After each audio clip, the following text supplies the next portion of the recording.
Welcome everyone. I think we'll get started. I know most people here, but for those of you who don't know me, I'm Robert Nichols. I work in the History of Consciousness Department, and I'm here to welcome our visiting speaker for our research colloquium this quarter, Glen Coulthard. Glen is an associate professor in the Indigenous Studies program and in political science at the University of British Columbia at Vancouver. And he's probably best known as the author of the book Red Skin, White Masks, multi-award winning, multi-translated, very important work in Indigenous studies and in political theory. If you don't believe me, just ask him. So we're very pleased to have him here today, and I'll turn the floor over to him. He's going to speak for about 45 minutes, and then we'll have a Q&A for about the same amount of time after. Welcome.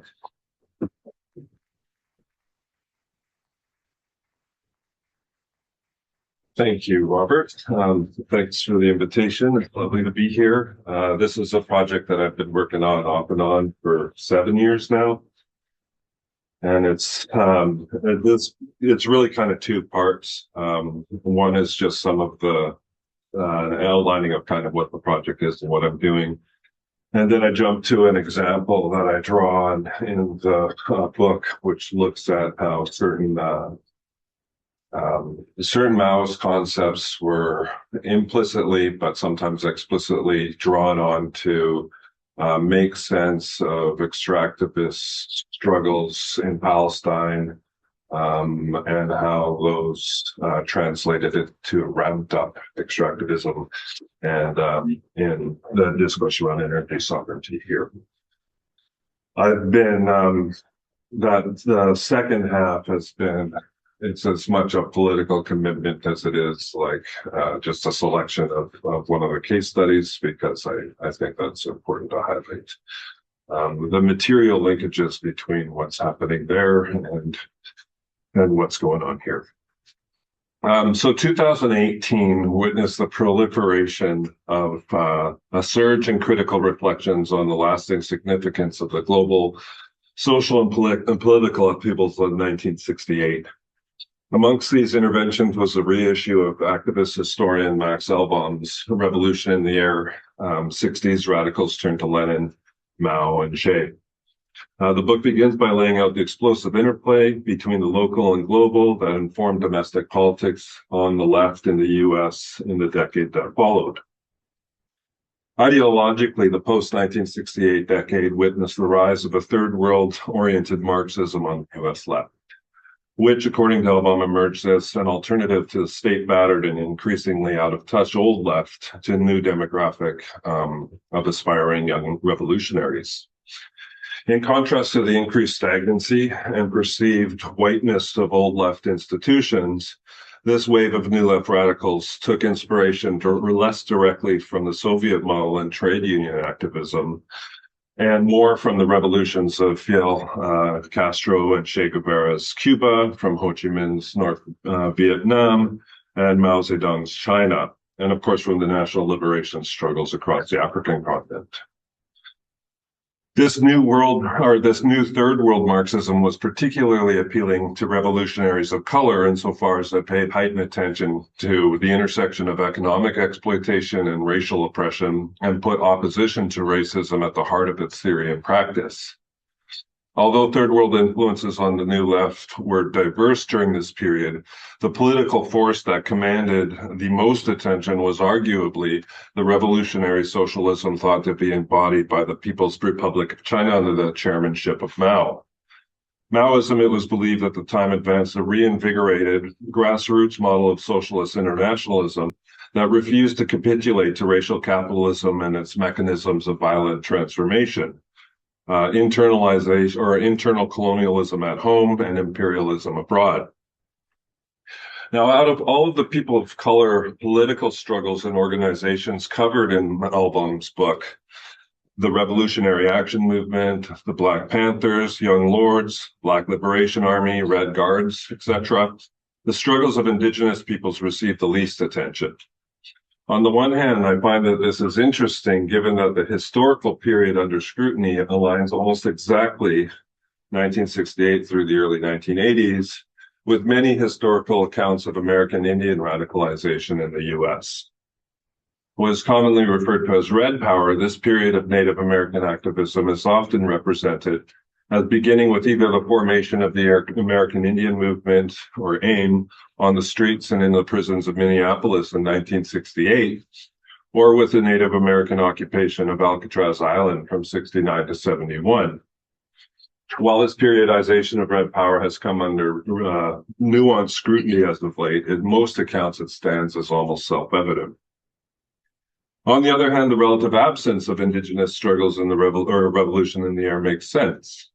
Album's book offers a story about the substantive uptake by Marxism by new left radicals in the U.S., read through and adapted by the decolonization and anti-imperial politics of the Third World, with an emphasis on the interpretation and application of Maoism to this period and these groups in particular.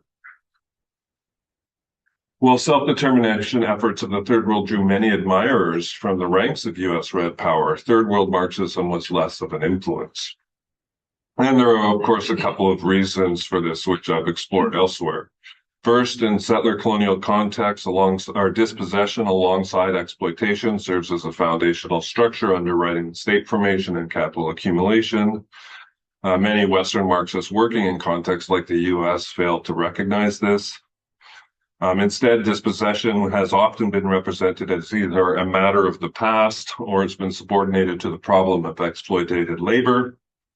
Second, during the period under scrutiny, many Western Marxist approaches were perceived as adhering to a modernist view of historical progress, informed by Eurocentric teleology that ranks variations in cultural, social, and economic formations in accordance with each form's approximations to an imagined ideal of human emancipation or development.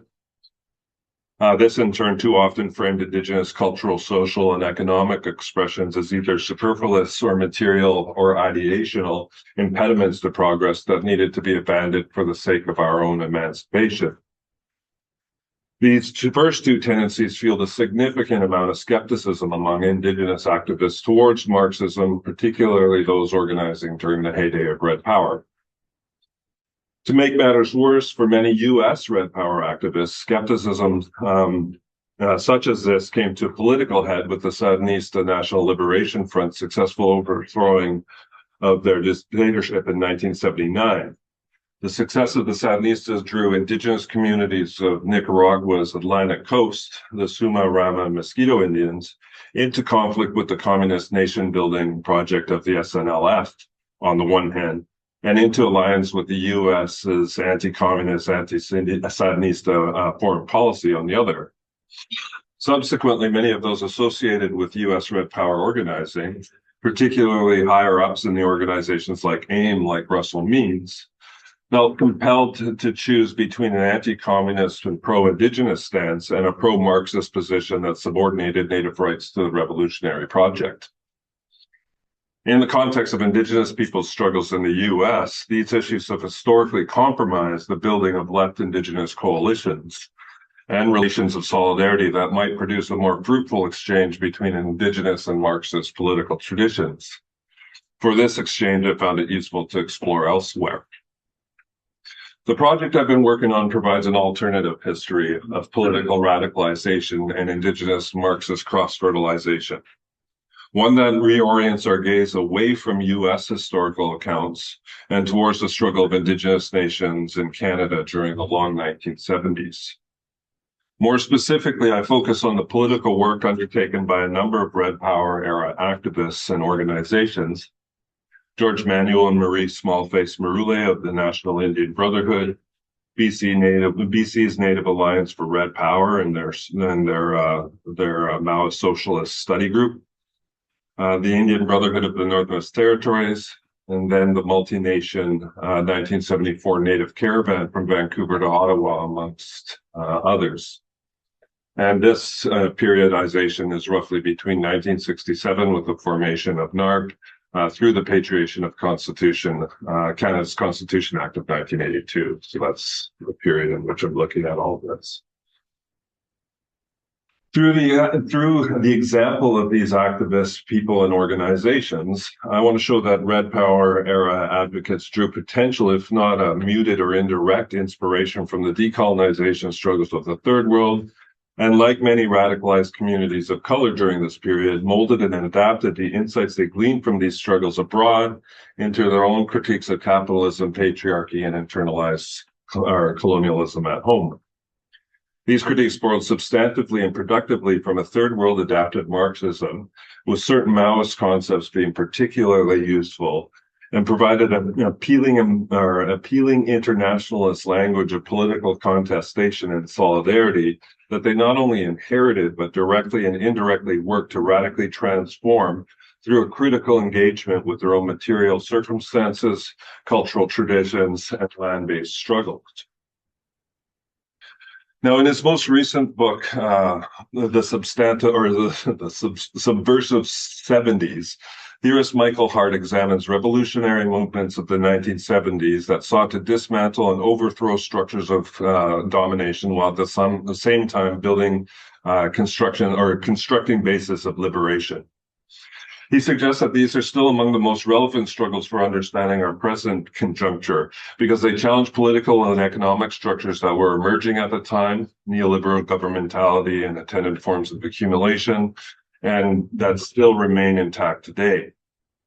I found Hart's book useful for a number of reasons. Methodologically, I take up Hart's insistence on collapsing the division of labor between folks in the academy and those struggling in movements on the ground. For our purposes here, this requires that we position Indigenous social movement activists, or even the movements themselves, as interlocutors and theorists on par with those with more academic recognition, thus bridging the gap between theoretical production that occurs among movements with that which occurs among scholars in the academy. However, this often requires a historical reconstruction and elucidation of the core problematics and theoretical concepts that were sometimes explicit but often implicit among participants in the struggles under scrutiny. This is what in part I aim to accomplish. I hope to provide a historical theoretical construction of the problems critically addressed by Red Power organizers via an engagement with the radical native and non-native press outlets of the time, a reading and interpretation of certain historical texts and events, and of course with plenty of interviews with movement practitioners themselves. In doing so, I want to render explicit some of the problems that movement theorists and practitioners were working through in their efforts to build alternatives to their colonial present. Also important for this project is Hart's claim that the 1970s witnessed a boom in theoretical production and activism that advanced a double theory of articulation. That is, articulation between structures of power, such as race and class, for example, as well as struggles that emerge to confront these articulated structures of power. First, building off the work of Stuart Hall, Hart considers the concept articulation as essential to understanding the interlocking nature of a range of power structures. Articulated structures of power, of course, according to Hall, and here he's closely following Althusser, or a reading of Althusser, refers to how various different social forces are linked together under particular historical conditions. Importantly, these linkages of social forces are contingent. That is, they can be articulated differently depending on the historical conjuncture being studied. Thus, two important concepts get reworked in Hall's reading of Althusser. Overdetermination, that is, social phenomena or forces such as racism cannot be explained with a single reference to a root cause, but instead result from multiple interlocking determinations articulated with other social forces or phenomenon. And B, relative autonomy, where different levels of a social formation, economic, political, ideological, cultural, are understood as autonomous yet interconnected and therefore not reducible to one another. Hart's conclusions about the significance of the theoretical work carried out by Hall and others concerning the composition and concerns of 1970s left social movements are equally relevant to Indigenous struggles in Canada. I would, however, like to suggest an amendment. That is, I would like to examine the problematics that drove Hall's work during this period of time through the lens of one of Hall's interlocutors, albeit indirectly and thus implicitly. And this is where Mao comes in, because of Mao's influence on Althusser. The story of how certain Maoist concepts took place or took root in Indigenous communities is one that I find quite fascinating but complicated. Its uptake, for example, differed depending on where it landed and with whom, what route it traveled, and the cultural and material circumstances it was articulated with. For instance, those previously associated with old left institutions like the Communist Party of Canada, the source of Mao's influence can be traced back less to China itself and more to the revelations made by Khrushchev in his infamous 1956 speech regarding Stalin's atrocities in Eastern Europe, which spawned an anti-revisionist movement among pro-Stalin left worldwide. The first wave of anti-revisionist organization in Canada emerged from the debates that animated this global split, many of which turned to Mao as the rightful heir of Stalin's true revolutionary legacy. Canada's earliest anti-revisionist groups, formed between 64 and 70, included groups like the Progressive Workers' Movement, the Canadian Labour Party, the Canadian Liberation Movement, and the largest of them all, the Communist Party of Canada Marxist-Leninists.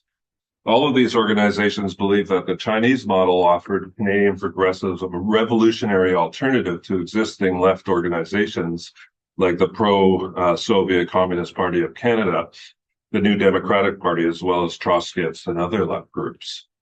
Red Power's interest in Maoism, however, was informed less by these anti-revisionist debates and more by China's perceived global leadership under Mao, especially between 1955 and 1975, as a material and ideological supporter of the world's wretched of the earth, represented by Black Power movements in the US, as well as the non-aligned and Third World national liberation movements across the globe.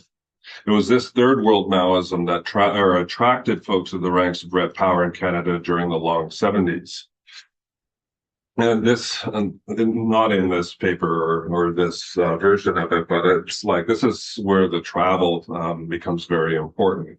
So in the Red Power organization, like Native Alliance for Red Power, it was influenced by a Maoism that was taken or articulated with the Black Panthers in Seattle.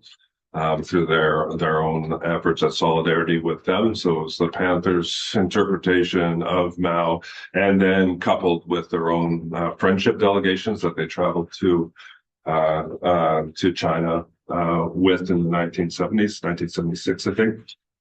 Whereas the Maoist influence on people like George Manuel in the interior of British Columbia came via Mao's influence on the politics of Nauru and Tanzania.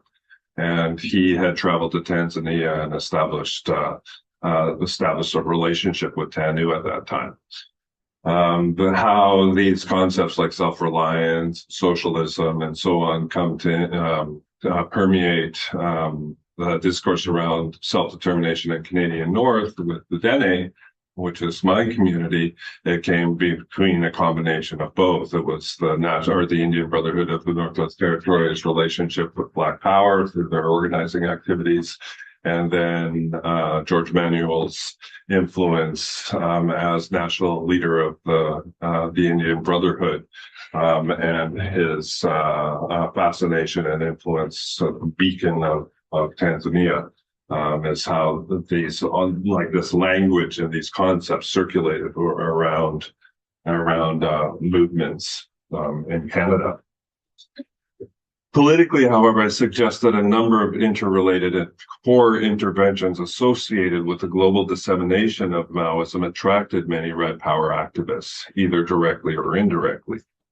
I suggest that the most important of these for these organizations and people that I explore in this book are first Maoism's displacement of not only the white urban proletariat as the world's revolutionary protagonist, but also its geography. Maoism was attracted to its Red Power advocates because it displaced not only the white urban subject as but also the geographical location of classic accounts of revolutionary struggle from the cities to the countryside, or in this case, interpreted as the land. So this is when the escalated birth or the tactic of blockades becomes super important in the political economy of resistance to extractivism in Canada. It's because it's not only it's not a staging ground as many Maoist revolutionaries the world over kind of took to organizing, and then an attack on the surrounding of the cities.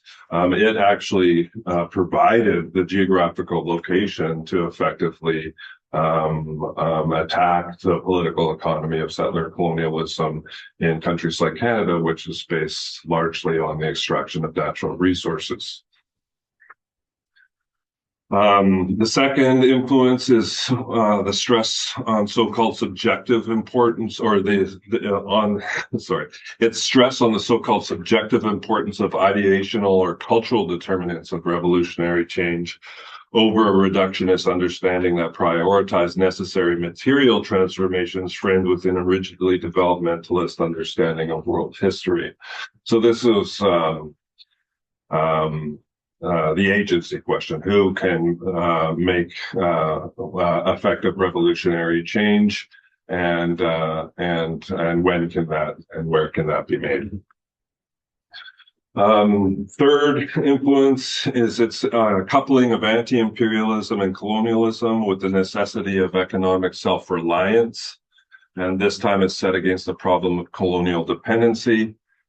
And fourth, less theoretically, was the PRC's perceived commitment to national self-determination and autonomy for its internal national minorities. In particular, they were fascinated with Mongolia, and this was learned in a lot of the cultural and actual traveling exchanges between Red Power activists and the PRC. It's important to note also that this emphasis only makes sense in the wake of the 1969 white paper, which was a very aggressive assimilationist policy proposed by the Trudeau administration.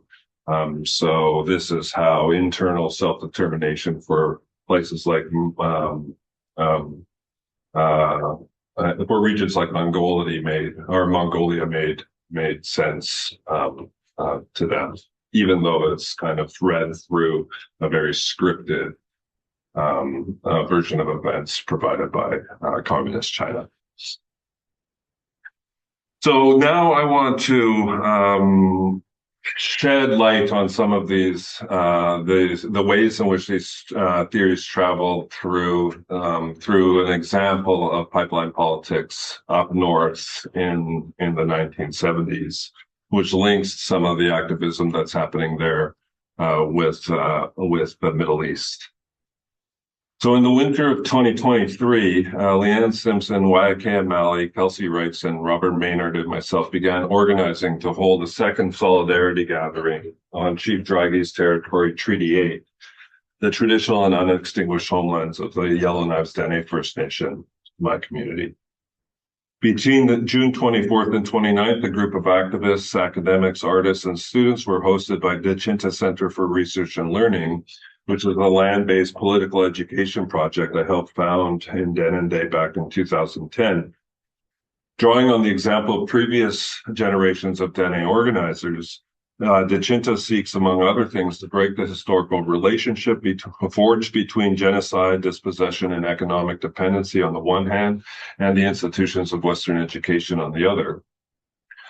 Organizing for the gathering began in the wake of the genocidal campaign waged by Israel against the Palestinians of Gaza following the Hamas military operation of October 7, 2023.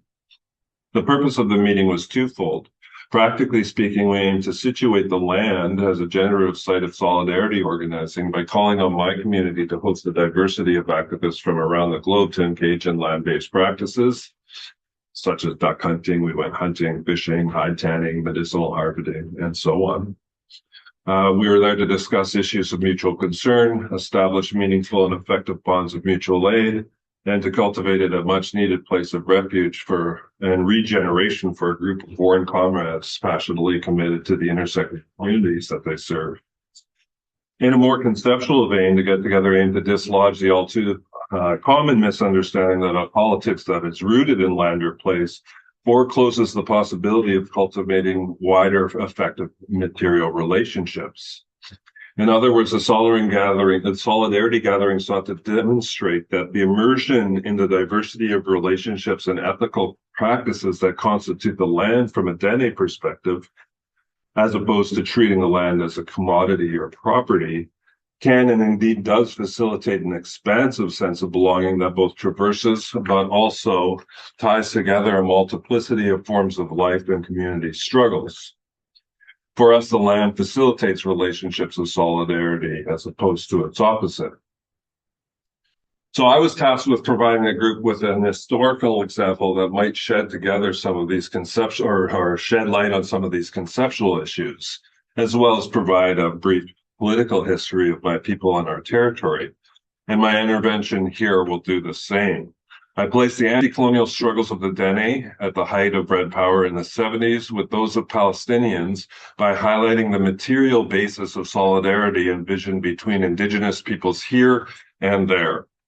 Specifically, I do this through an examination of colonial development in the North and how our relational conception of land tied us to the political economy of those struggling against processes of land theft abroad. Now, for the purposes of this discussion, one pivotal moment came in 1967 when the federal government announced its plans to transfer the administrative center of the Northwest Territories from Ottawa to Yellowknife. Prior to this, Canada maintained direct colonial control over northern and political economic development from Ottawa through the Department of Indian Affairs and Northern Development. After the transfer, the size and power of the newly formed government of the Northwest Territories and its non-native constituencies increased dramatically. As the settler population continued to grow, the newcomers began to pressure the federal government to push northern economic projects to boost employment, mostly in the form of non-renewable resource extraction. The convergence of northern economic and political development was no coincidence. In the years immediately preceding the establishment of Yellowknife as the political capital of the Northwest Territories, anticipation was gaining momentum over the possibility of future petroleum discoveries off of the northern shores of Canada and the U.S. This excitement was justified, and in 1968, a massive reservoir of oil and natural gas was discovered beneath Prudhoe Bay, Alaska. This resulted in an intensification of resource exploration in the Mackenzie Delta, the Arctic Islands, and the Beaufort Sea. Subsequently, oil and gas finds resulted in numerous proposals to transport these resources from the north to southern markets, including the use of tankers and pipelines. The increase in oil and gas development, particularly through the proposed construction of a pipeline right away down the Mackenzie River Valley, reached fever pitch as we entered the early 1970s. Exasperating this was a newfound demand for domestic source of oil and natural gas caused by the energy crisis of 1973. This crisis was spawned in part by the Arab-Israeli War of the same year, which prompted the Arab nations of the Organization of Petroleum Exporting Countries to place an embargo on oil exports to the U.S. and its allies for providing increased military aid to Israel during its escalating colonial intervention in Palestine and the Arab territories. By 1973, OPEC owned and controlled most of the world's oil resources, production, and trade, with its Arab member states maintaining the determine output and price. Subsequently, the 1973 decision by Arab OPEC members to use oil production and transport as a weapon against Western imperialism had a devastating effect on the U.S. economy, with 500,000 jobs lost and the GNP falling over $10 million in the first 6 months. In 1976, solo artist and organizer Lee Miracle and then partner Ray Bob were part of a Maoist study group that wrote a piece called Native Peoples and Palestinians Are Brothers, outlining the connection between anti-colonial resistance abroad and extraction at home. They framed their analysis in the language of contradiction, where struggles are understood to be interlinked across time and space. To my mind, it brilliantly links the struggles of the Dene with Palestinians to a political economy of land and oil. And I'm going to quote them at length here. The ripening of contradictions and the growth of struggle in the Middle East, the main source of oil for imperialism, brought about an energy crisis in the imperialist nations. From that time, we could direct an alteration in their profit-making strategy. They redirected their investments in oil exploration from the Middle East to the imperialist nations. The rationale for this was that growth of national liberation and social revolution in the Third World was creating a, quote, unsafe political climate for investment. To maintain sources of raw materials, it's necessary to find safe areas of investment. The focus on this redirection is the Canadian North, and by and large, it has already been explored and decisions have been made on the division of the North among its various imperialist interests. The only impediment holding up a wholesale corporate invasion is the fact that the North is and has been for tens of thousands of years the legitimate domain of Native people. It represents the only or one of the only vestiges of genuine national territory for Native people, wherein they can realize the aspiration to which all people are rightly entitled, nationhood. Now, linking our struggles with those abroad was commonplace during this period. Dene political activist Philip Blake highlighted these connections during his testimony at the Berger inquiry into the Mackenzie Valley pipeline, criticizing the government for its colonial approach to resolving Dene land claims, its political support for the rights of corporations and not the Dene, and the importance of ensuring that the Dene people's, quote, economic, political, and cultural self-reliance through just land settlement. His testimony stated that if the development of our lands was to be used and distributed to those suffering poverty and colonial dispossession by the same or similar forces in, say, the Middle East or Africa, then as Dene, we would be obligated to develop and share such resources. It is through land that we're all connected.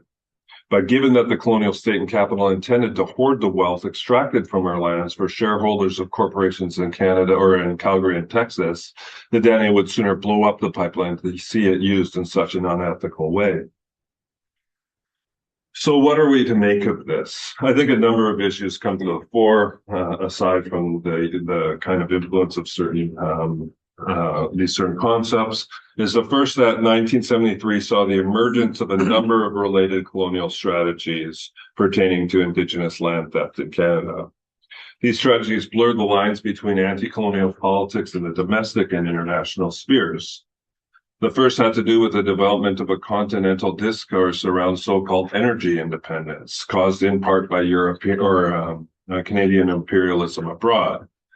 The 1973 oil crisis brought into sharp relief the U.S. and Canada's dependency on foreign oil, especially on states hostile to the imperialism of U.S. foreign policy, Iran, Iraq, Venezuela, etc. Unfortunately, however, seeking a policy solution to energy dependence exacerbated by colonial hostilities elsewhere has often meant an increase in these contradictions at home, a point raised by the analysis of Ray and Bob. This was the case during the Mackenzie Valley pipeline, and similar dynamics, if not more so, remain in play today. For example, proposed pipeline construction and liquefied natural gas on unceded lands in the interior of British Columbia is often ideologically justified as a means of weaning ourselves off of both Middle Eastern and Russian oils or fossil fuels. Similar logic can be used to justify the extraction of so-called ethical diamonds versus blood diamonds on Dene land today. These geopolitical hostilities, overdetermined by imperialist ambitions abroad, come home to roost on our own territories.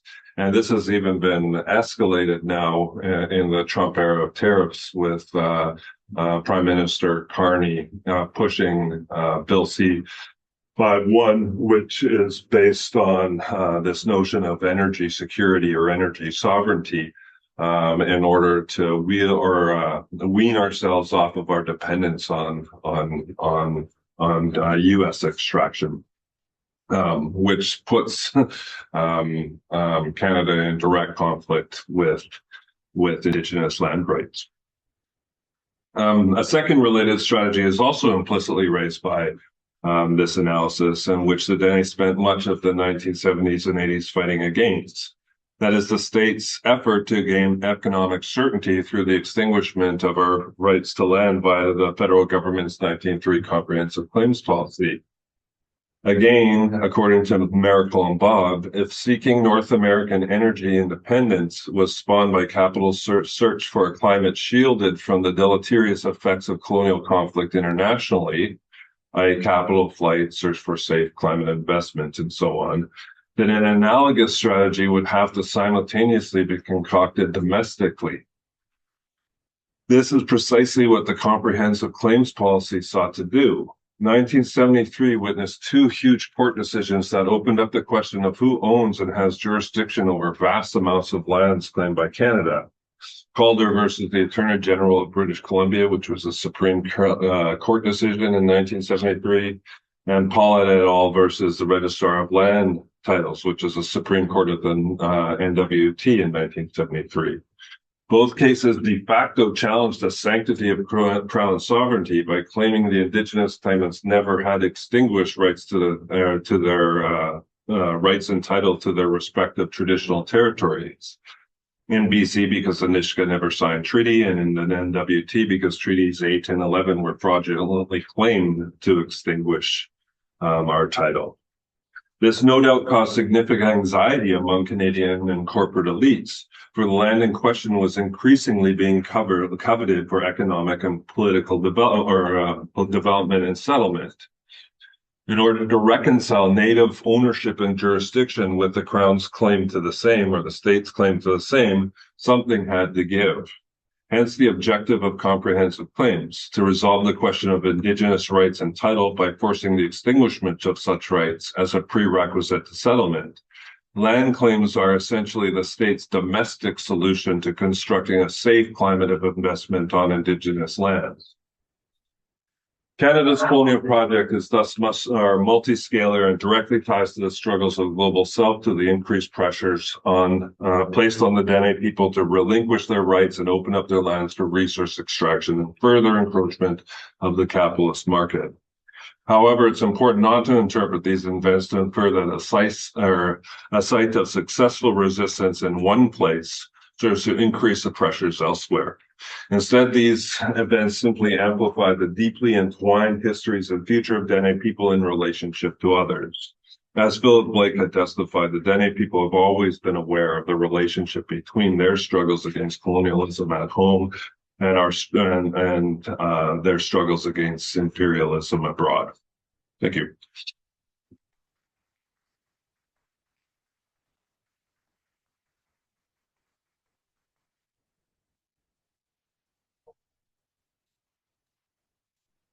Great. So we have lots of time for questions, comments, thoughts, for reactions. We'll let you do your own question. Hi, thanks. This was really rich, very interesting. I'm curious about something that's maybe sort of tangential to the scope of the paper that you gave, but seems pretty important to me. On the one hand, I think like the kind of critical work that this is doing is very important. But I'm also curious about when you were talking about solidarity. And the reason I think this is important today is, there are obvious reasons why it's important today. But I think that what I'm curious about is you were discussing solidarity in relationship to land, and it seemed to me in relation to certain forms of oppression and so on and so forth. But it also occurs to me that a lot of the most successful movements have been successful by virtue of constructing practices and institutions, so that there was both the kind of negative side where there was a clearly articulated criticism of what was going on, but also a way of sort of determining autonomy through practices that made the group legible and allowed them to cohere through, something like ISA, since you were bringing up Althusser, but just a shared kind of consciousness in a certain way, but also practices. So I'm curious because you were discussing some of the work that y'all have done in relationship to kind of constructing solidarity. This was how I heard it. And maybe there's not a great answer to this, or maybe it's so far outside that it wouldn't be appropriate to answer right now. I don't know. But I'm just curious because I think it's important. And I'm curious if you have any insights into at least what you all have been doing, or how you view, contemporary sort of practices of constructing solidarity through, practices and institutions and so on and so forth. I hope this makes sense. Yeah, I think the one of the subtextual kind of themes of this book project is internationalism and how solidarity of that day was generated through like the relational conception of place, and how that those wider material relationships have been slowly eroded or attempted to be eroded by translation of that relationship to land, or born of land, to one of property through the the colonial claims process of Canada. So this is like harkening back to a different sort of normative conception of relationship born in, or like of place, but extends outward. So this is like a historical issue that looked at some of the relationships that were formed while working under that conception. And that's why I think so in a way it's a critique of Indigenous politics now, which is all structured around the acquisition of property and economic development models, which just totally close off that wider understanding. So in the context of Palestine and speaking to this in the North, it's like, look, this is what you once articulated as the reason for, as Dene people, you understanding your relationship to those struggling against imperialism abroad. What the hell's going on now when you're all for these pipelines,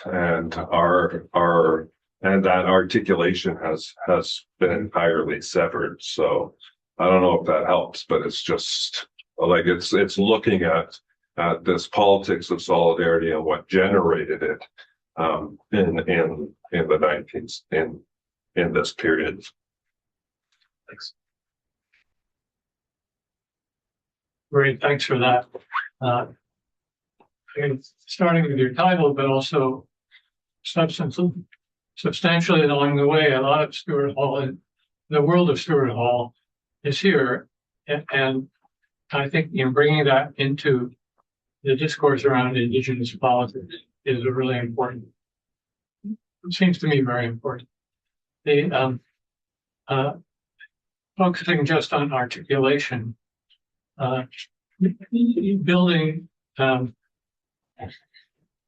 networks, building alliances across, vast spaces from Gaza to Dene country, whatever, all that sort of thing it's great. It sounds great. Workers of all lands unite, etc.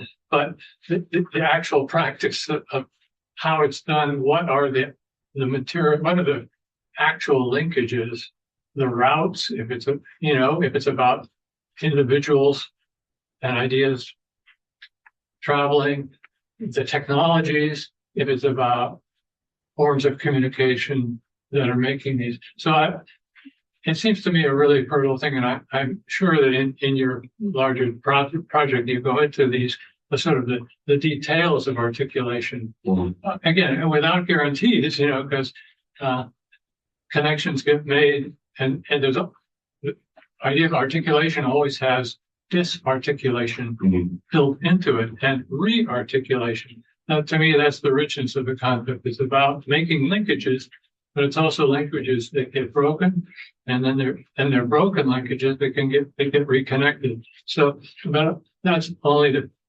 what I really just wanted to hear a little more about was the particularities of connection that you've been working with. Yeah, you're right. There's connections on travel was extremely important, like actually physically visiting.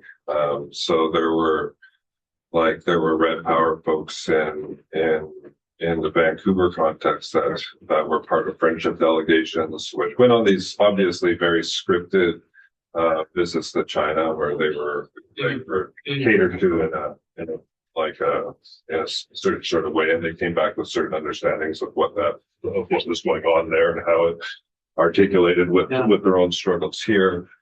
There is travel between Red Power activists and the Panthers in Seattle and in Oakland, where they're being exposed to some of the dissemination of different revolutionary literatures that are going on. There's travel to Tanzania by both Dene field workers in the Northwest Territories, but also people in the interior of British Columbia to learn from their process of development early in the villagization programs. I think they went for 2 to 3 months to actually work with them to experience that form, and then some Tanzanian youth workers came to the north to learn from ours. So it was really rich in terms of discursive, but also material, actual exchanges in that sort of way. The Stuart Hall thing, I haven't. My God, the one not problem that I found with Hart's book, but he's really interesting, like learning from the movements of the 70s or under the periodization that he's working with. But he's also trying to think of how they're theorizing these movements, and he uses a selection of theorists who are kind of constructing and reconstructing these problems based on when they're writing and what they're thinking about and so on. So this is where Iris Young in particular on her own articulation, but not using that between capitalism and patriarchy. And then Stuart Hall, he's claiming is also working on a critique of racial capitalism through this Althusserian sort of articulation model. And I'm like, yeah, he is doing that. But a lot of the movement folks in the US and Canada are coming up with very similar sets of problems, but also means of resolving these problems through struggle, which are not going back to Euro-communists like Althusser. They're actually working with Mao in those sorts of ways. So I wanted to kind of show this alternative sort of theorization and problematization, but through which is very similar in terms of its effect, but it's done through Mao instead of Hall and Althusser. So that's kind of where that through line goes through in the larger project. Thanks.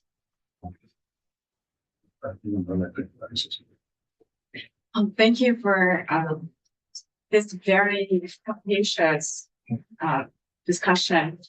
And I think this connection between the anti-colonialism or anti-imperialism abroad and the struggles at home is a really important theoretical contribution that you demonstrated really well. And I think it is, for me as someone who comes from Russia, this resonates really strongly with what is happening with the indigenous movements in Russia right now. Like Yakuts and Komi and Buryats, they're all sent to war in Ukraine. And some of these really minorities are suffering huge losses to their population, not speaking about what's happening to their communities. So this connection between the imperialist aggression of your own state against another state and what is happening at home, this is something that people really see and are very active. I think among the opposition, the indigenous movements are sort of the most vigorous. But here I have a question, because as I see that among some of the indigenous activists, here, for example, they would, because of the Cold War legacy, rather oppose the US. So they have to choose between imperialisms that they support and that they oppose. And do you think like there is a possibility for finding some kind of answer to, like what this anti-imperialist strategy could be if it doesn't fall into the campus lines? And do you think there should be, do these movements themselves offer a definition or a theoretization of anti-imperialist struggle? Or what kind of work needs to be performed in that? And also, while you're talking, like your reference to Maoism, I see that it is more of like a historical connection. But like, what does Maoism stand for? And like, does it have any relevance to real Republic of China or not? And if it does not, would there need to be, some other term that could potentially be used? I'll try the latter part of that question first. So, like, there's and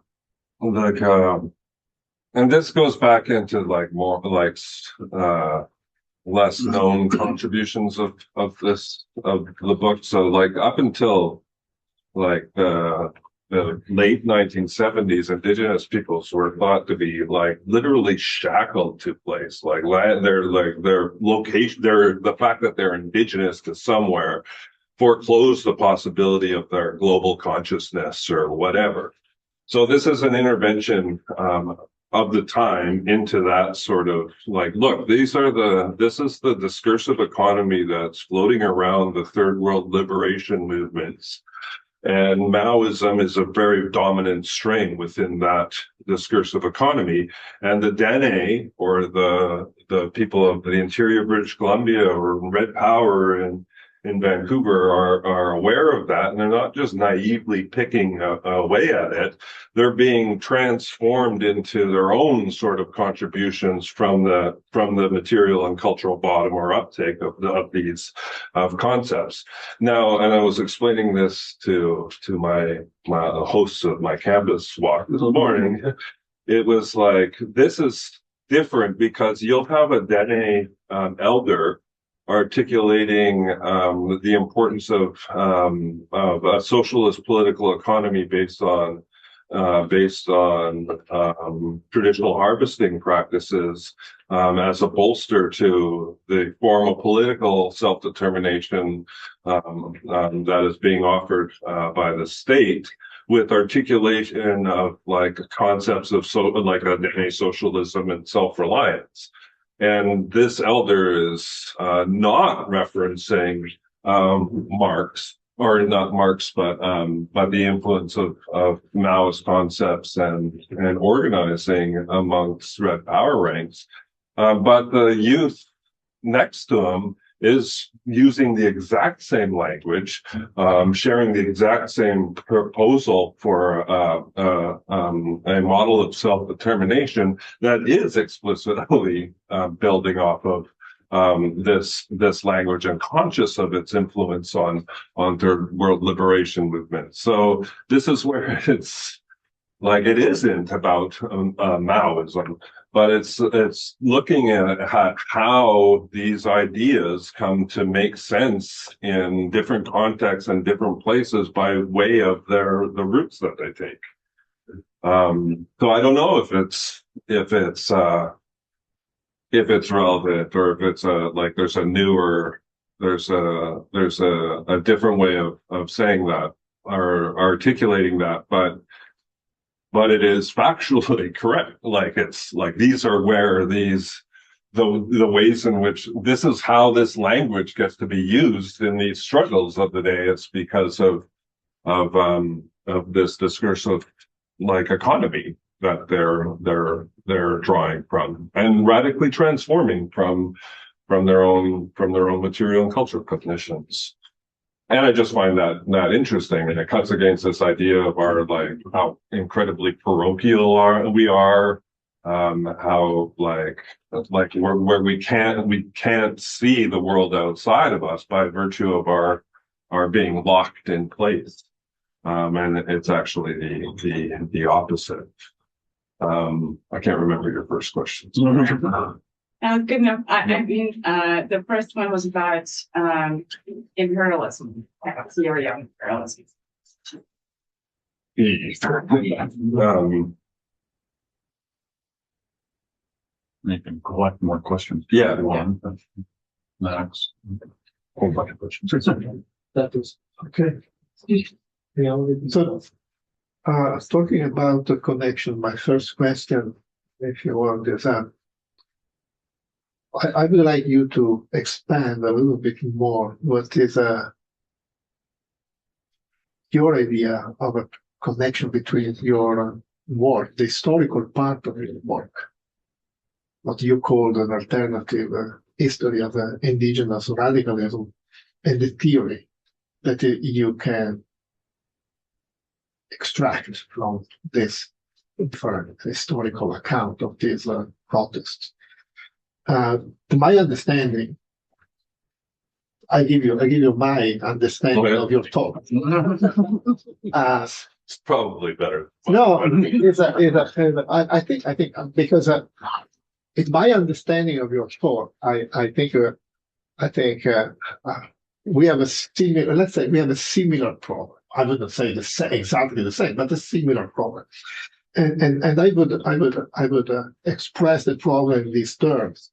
So how is possible to rebuild or build the categories from below? Mm. So the meaning is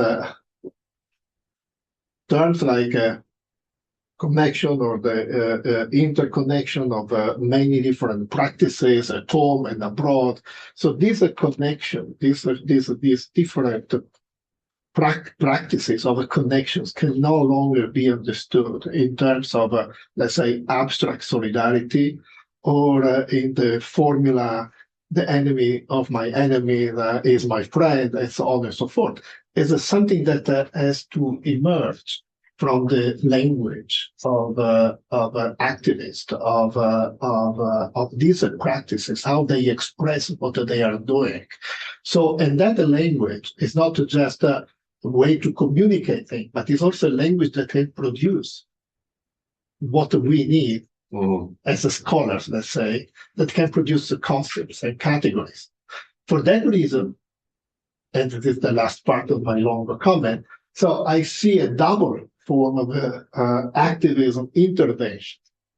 There is a Glen Coulthard, who is an activist, but there is also an intervention at the level of the academy. So how is possible to contaminate the academy with this different language, a different concept that can emerge, that emerge from practices, and basically are asking us, if concepts could speak, are asking us to be taught and to be taken seriously into a theoretical account. I think that's it, more or less. Yeah. There's like several questions. Shall we take one more? Shai, go ahead. Question is related to your previous answer, and basically it's abstract, so anything you can say I'd appreciate, but I wonder what happens when epistemologies meet. That is, in your talk, I thought about Leanne Simpson's sort of understanding of internationalism in the context of First Nations being something that is also inherited by how First Nations sort of treated with other nations, such as a plant nation or a deer nation, or those sorts of internationalisms. But then the Dene epistemology that is articulated in that sense is different from the Palestinian, for example, epistemology, in the sense that in the Palestinian epistemology, oil is not a nation, for example, right? So it's a different sort of epistemology. It makes there are barriers to communications in some sense. And so anything you can say about this abstract question about what happens when epistemologies meet, how can that sort of internationalism still be something that produces solidarity across differences? Yeah, I'll answer that. Like I'm not arguing with Leanne, but I'm wanting to I understand the Dene practices of understanding of an epistemology of relationality or relationship as stemming from material practices. So that's why they had so much emphasis on if we were giving up our lands to help those struggling against similar material forces abroad in the Middle East or whatever, then we would be obligated to do so. But given the current state of affairs, we're not. They're just being ported by the state capital. Or they're that's why the material linkages between struggles tied them together through a necessity of solidarity or a gesturing out or whatever. I don't so I just wanted to emphasize the actual relationship between struggles that were emerging in the 1970s in the Middle East against occupation and extraction and whatnot, and how they manifest themselves in struggles here, because that's the framework that both the Red Power activists in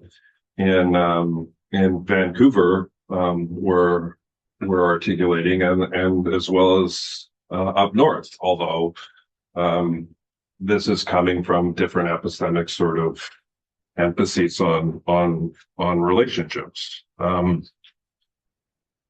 So in the end, I wanted to show how they had a concern for the material relationships, and that's where I think I would differ slightly from Leanne's work. The question. Glenn, thank you so much. I thought this was really incredibly interesting. And maybe a little bit in the spirit of Max's question, I will tell you what I'm understanding, which is maybe not exactly what you intended. I thought what you are offering us is a theorization of what, following the spirit of Althusser, who was invoked several times, a kind of empire effect. What I mean by this is that the politics of empire structures those under its domination in such a way that we are almost imprisoned into our localities, our identitarian attachments. It's as if, we can only be in a specific place. This is the kind of effect that domination generates. And then our reaction to that is to try to transcend that place and to enter into coalitional politics or a politics of solidarity more broadly. But it is reactive to a kind of identitarian logic that has been already imposed on us, because the starting point is that we cannot, or we can only with difficulty, with a lot of political work, transcend that initial dispersion. What I hear you to be saying is that to dispel that empire effect, first of all, you have to have the South to South conversations that was very much a part of the 1970s. And in a sense, following Fanon's work, you have to be able to talk without the intermediation of empire. Yep. And Maoism is a discourse for that, as are other discourses.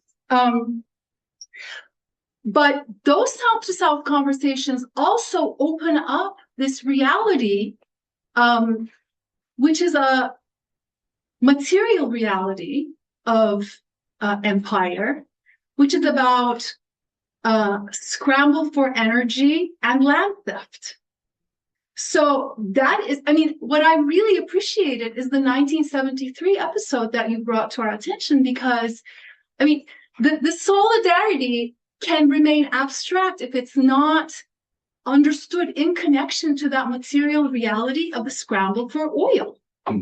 Now, okay, one can say that currently in Palestine, that's not the question, but that was part of the big energy dynamic and the imperial dynamic. So in a sense, what you are laying bare is that this is not simply an ideological exercise of solidarity. There's a deep political economy of imperial interconnection.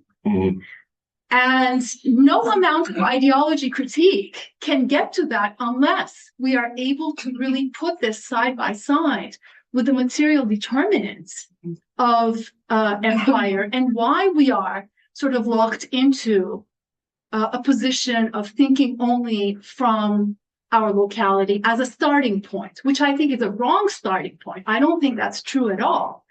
But that's the way the problem has been posed for us. So all we're trying to do is to overcome it until we think differently, which is, I think, through thinking the political. I mean, I don't know. I may be reading it more in a traditional Marxist way, your paper.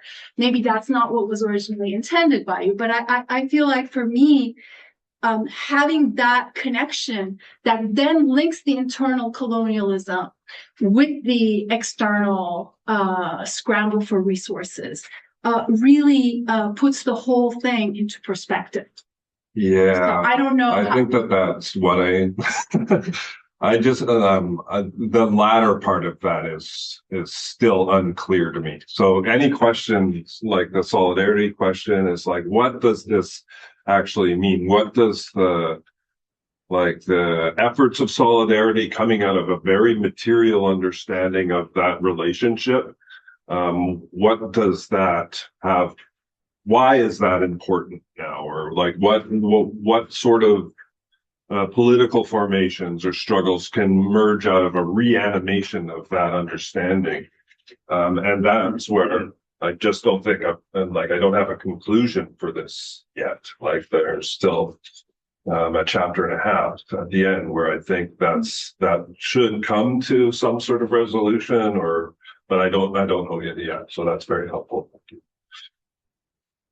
There's a question about. Go ahead. I just I was wondering if you could expand a little bit more on something you brought up in the beginning of your talk, I think, more briefly about the problems of like the academia, like the theorization that's going on within academia versus the activists who are on the ground. And you talked about everybody coming to the Yellow Knives Nation and doing that like practices on the ground. And that seems like a really cool way of, bringing together people from different disciplines.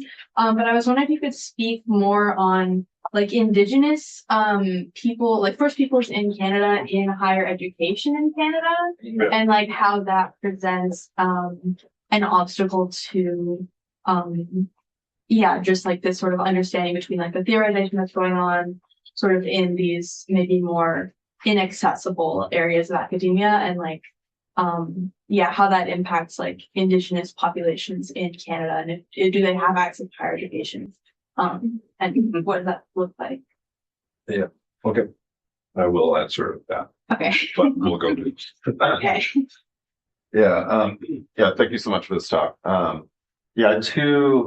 Two questions that I want to pose. One is related to like the intervention you're making around red power, like the history of red power, maybe how red power is conceptualized in the historiography of the period, which you started out by talking about how, the Maoism or like the Third World red power connection is absent in most literature on Maoism, dealing with 1968, as well as talking about how within the history of red power itself, there's kind of this sense that these events like Alcatraz or like the founding of AIM are kind of the characteristic episodes in the history of red power that kind of start its trajectory and it ends like in the late 70s, early 80s. And so I'm wondering if you could say just a little bit more about how you see the stakes of reading Red Power as a site where these kinds of international solidarities were articulated and developing and emerging in relationship to how Red Power is more commonly taken up. And yeah, so it's kind of like why does that matter for us, now kind of question. Also, maybe kind of if I could ask a second question, kind of related to it, is if I'm understanding right what you're saying about the way Maoism was taken up and traveled, and became a part of how indigenous self-determination movements saw their, both agency and sort of like structural location in capitalism and imperialism. It's basically that it was actually kind of like in the objective interests of like liberation globally for indigenous movements to like succeed at stopping extraction and pipelines. And that in doing that, they're actually opposing imperialism globally because they're kind of like preventing imperialism from reproducing itself through like consolidating domination over oil supplies and things like that. And a way that kind of a similar analysis, I would say maybe is put forward now, is to think about the political economy of like logistical infrastructure and like sort of the just-in-time economy that has become more important to capitalist accumulation more recently, and how blockades intervene, in the process of like the reproduction of the conditions of capital accumulation now. I'm wondering if you could just kind of talk about the connection between like the emergence of these like Maoist understandings that in that period, and how they've sort of not have or have not continued to be present in like the analyses I was referring to now. Yeah. That's it. Well, like in Red Power, it like the influence of Third World-adapted Marxism, or even or in particular its Maoist variations, is like on the decline as you enter the early 80s, based on a number of issues, like the COINTELPRO effect in the US and the subversion of like these radical movements by informants and so on had its effect in the Canadian context as well. So it was really fucking paranoid and it cracked movements from the beginning. But an important aspect of like the movements or the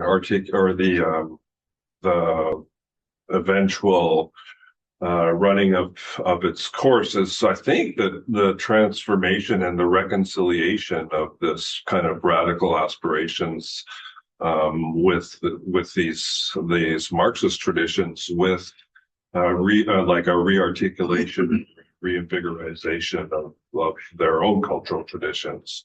So in some of my interviews, they were like I was like, well, what about some of the kind of developmentalist shortcomings that you would bump up against the white Marxist left, and they're like, no, we see these as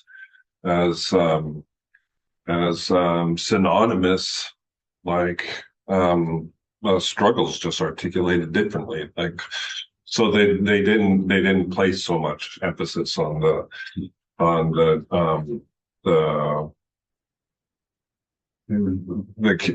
like they just didn't see it. It's like, this is where it's like, oh, like I'm trying to and this might go to some of the theoreticals, or where my role in this project is because my role was like, I was faced with all of these interviews which had very specific histories and stories about their role within these organizations and so on, but there was no way to put this together in a like a historical or God forbid, like a theoretical synthesis. And then I was like talking to folks and they're like, well, that's your role.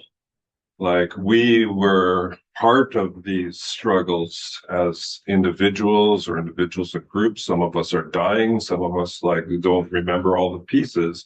And we want somebody who has the luxury and the privilege to put this story together, but in a way that makes sense. So where you can like look at the inspiration internationally or these relationships and so on.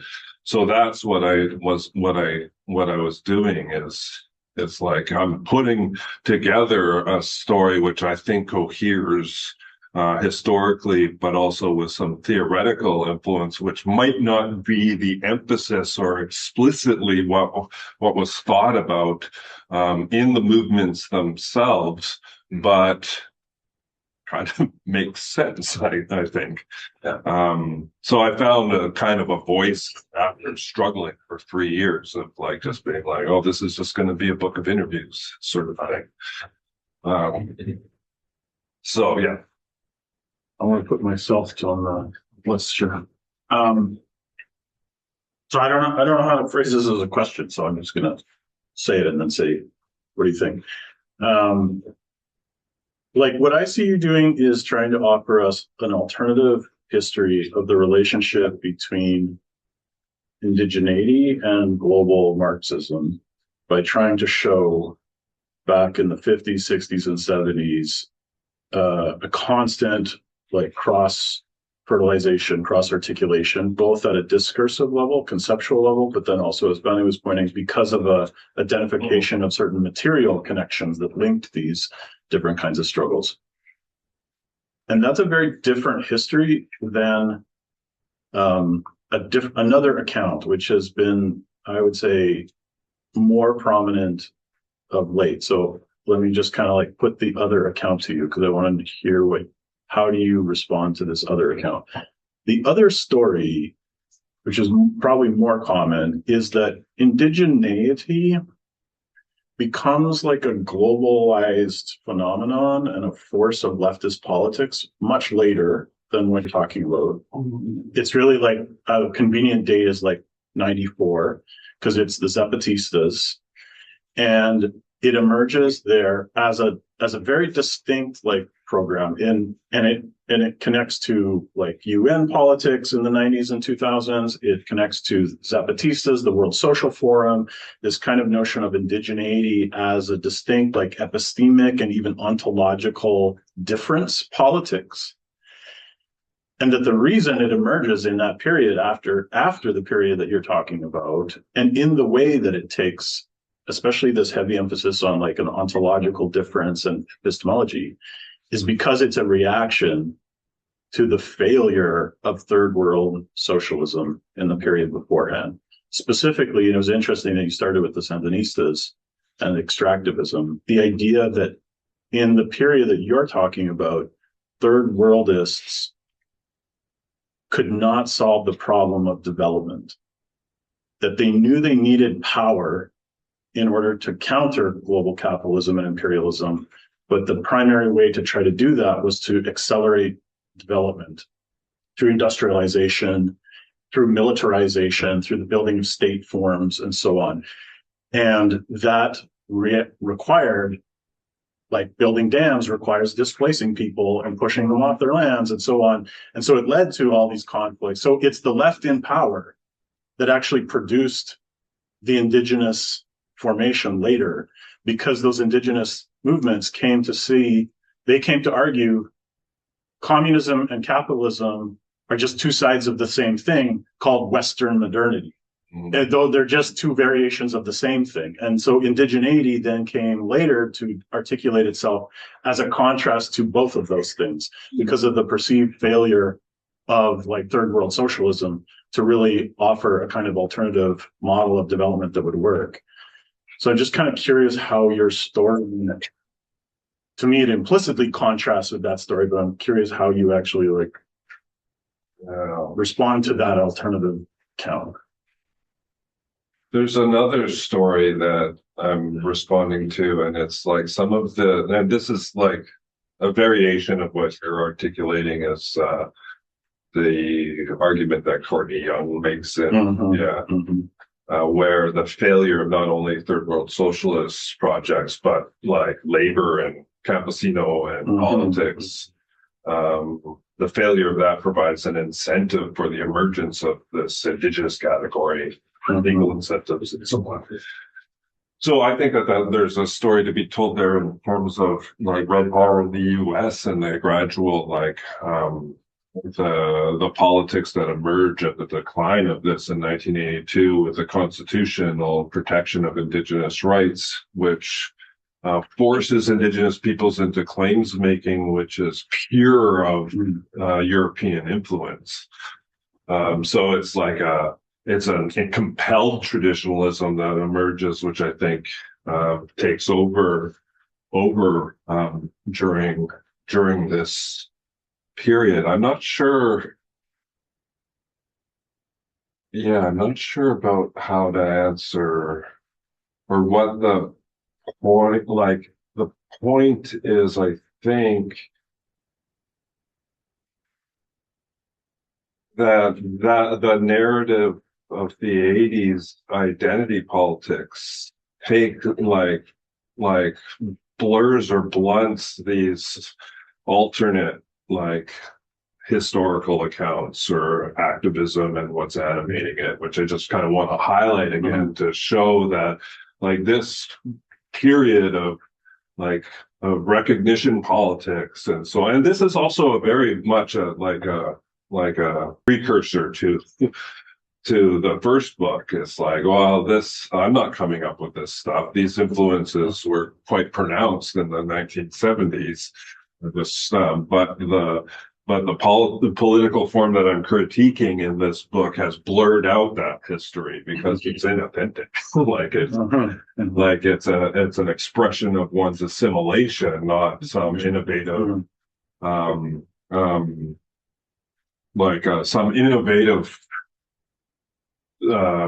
like political form that ought to be raised up, sort of thing.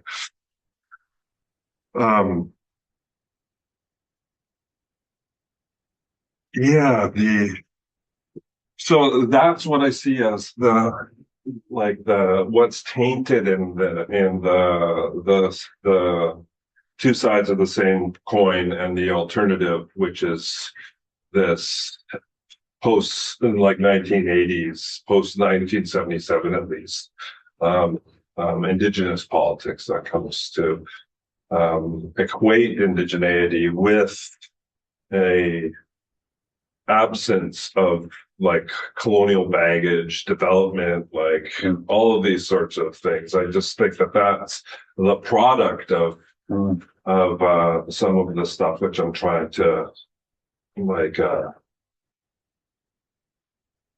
clear away. That's the product of a certain sort of incentive or certain transformations in colonial structures in settler states like Canada, which has effectively produced a way to a cleansing of these previous movements of their ideological influences and innovations for a sanitized version of traditionalism. And this is more important, and this goes to your question as well. That's why the reperiodization of this, or this is why you have to leave the U.S. Historical narratives in order to examine it, because the historical narratives is so incredibly it's all about tradition. It's all about this is what and I was in a conversation with Max Elbaum, and he's like, this is the interesting part, is because it's almost like indigenous struggles of the time don't show up in our book, not only because we don't register them as as just because we erase them in our historical consciousness or research. It's because they were self-erasing. Like they didn't have these influences because of the unique indigenous character of their struggle is they were not born of these, or they did not have these influences in them. And I think that that's a wrong way to understand not only the history of these struggles, but how they interact with one another. And that's why it's important to step outside of the dominance of historical, like the U.S. Periodization or literature on Red Power, and look elsewhere. And then you'll see that these influences they're very pronounced and very, very important, and they inform the struggles in a substantive sort of way, which is less so in the U.S. And again, like incredibly, if you looked at these as anti-colonial struggles and indigenous struggles in the global South, like in Latin America, it's way more pronounced in terms of cross-fertilization and so on than in the U.S. as well. You were talking with one more question.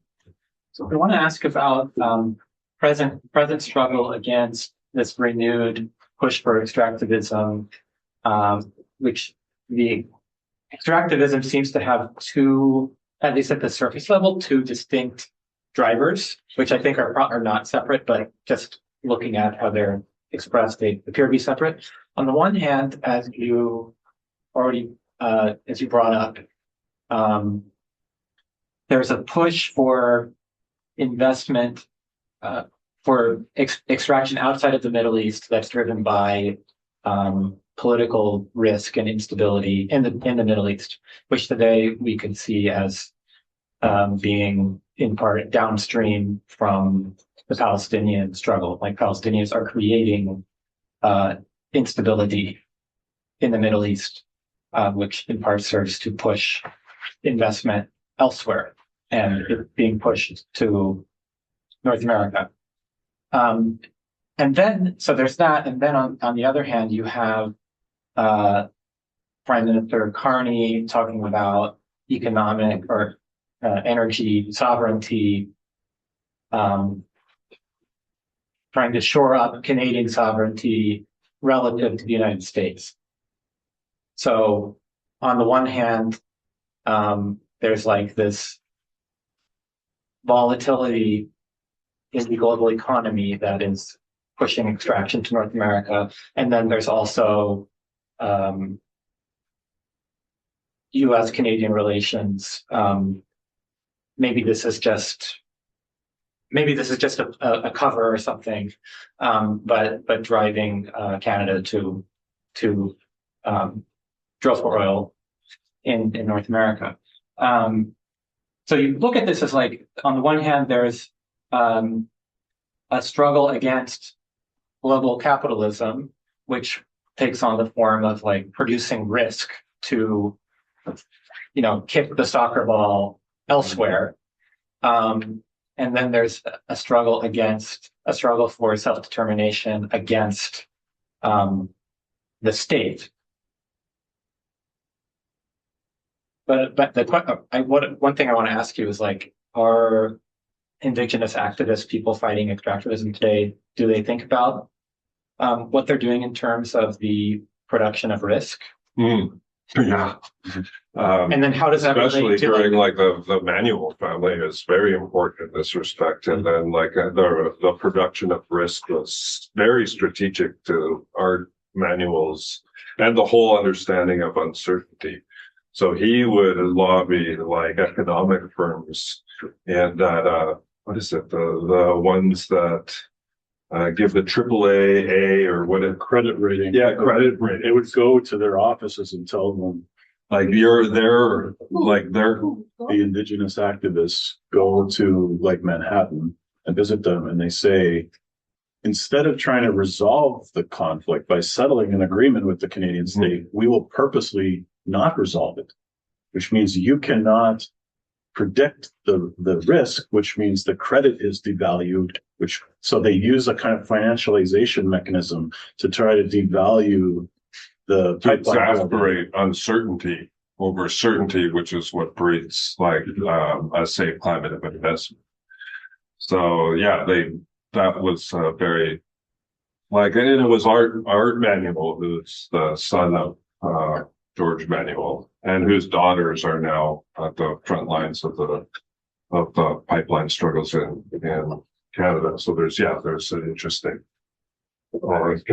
connection there. The one thing I would say is like, I think that when like the period in which I'm working, there was a material relationship between like the discourses around energy sovereignty during the energy or oil and energy crisis, which but now it's invoked like ideologically as much as it is materially because of like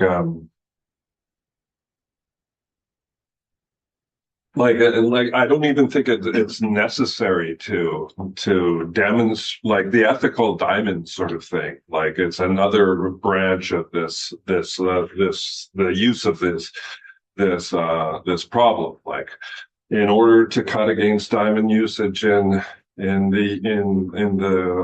Southern Africa, or extraction in Southern Africa, we offer these clean diamonds with like it's like as much an ideological thing as than an actual dissuasion or condemnation of this industry. It's the same fucking like companies representing this Rio Tinto in both contexts, or De Beers or BHP or whatever.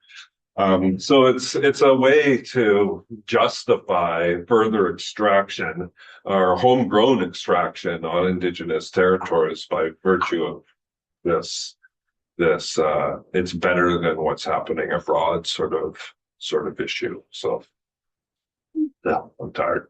All right. Well, on that note, thank you so much.